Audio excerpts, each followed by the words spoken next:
Kaya yung pati yung body, ano, yung container na susunog na rin sa mga oras na ito. Susunog na rin pati yung Grabe, sinunog nila nga pati dito, ramdam mo init guys. sana ang hangin, abutin na lang yung hangin sa direksyon ng Ayala Bridge. Katabi nito, ano condominium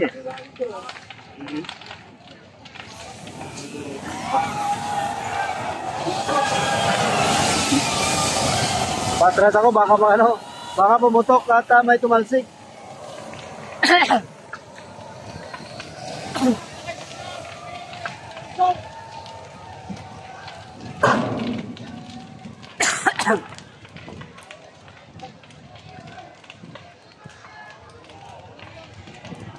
Ang mga pulis andun lang sa Ayala Bridge ito kasi hinarang to si sadya dito para hindi sila makapasok, pero ang nangyari ang gulong ay sinindihan, ano.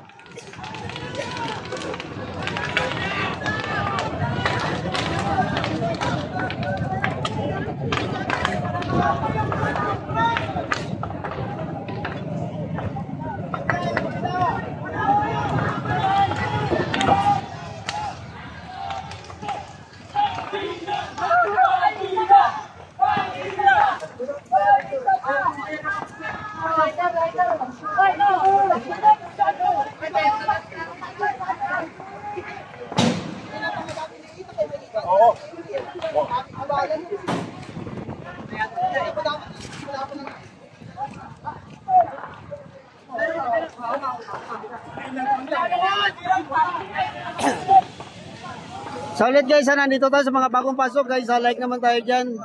Dito tayo sa Ayala Bridge.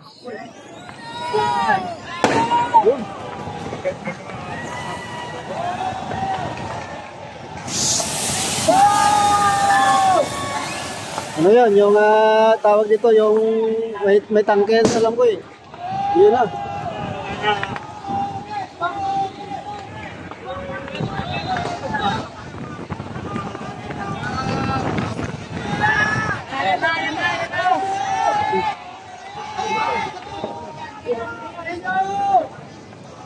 Kung nakikita ninyo kung ano pinagsabi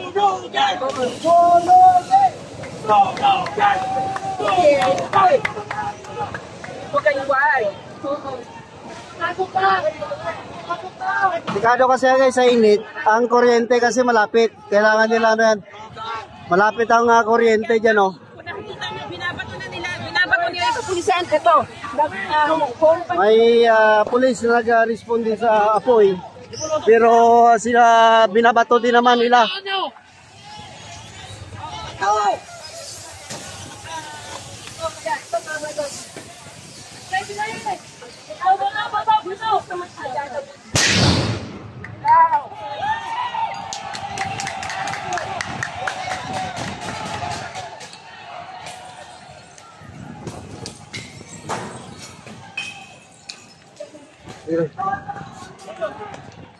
Nakatago lang ako dito sa ano.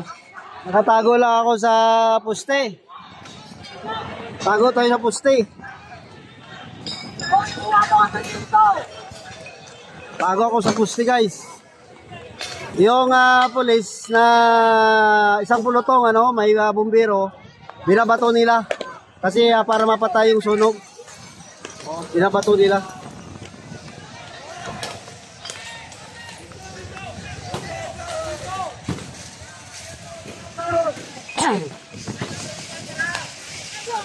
Ano pa, may ano pa.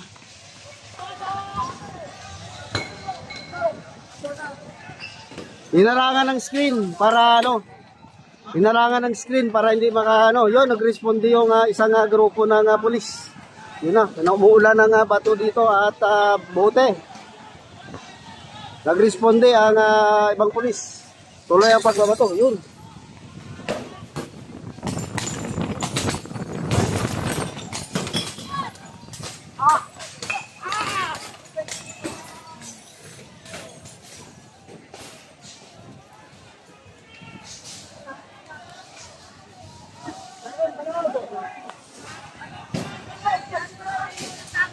Ito na.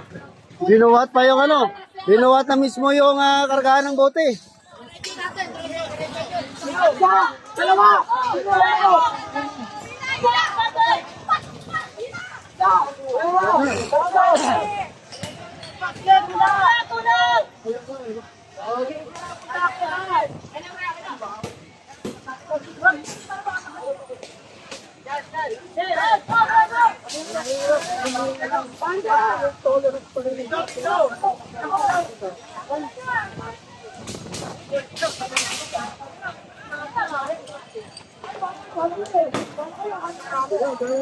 Grabe na yan. Binunggo doon sa pulis. Binunggo sa pulis.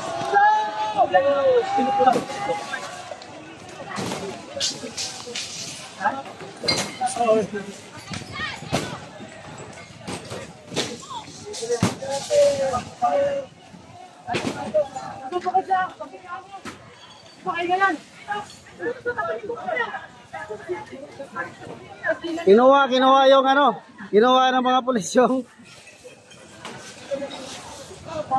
kinuha yung lalagyan ng bote.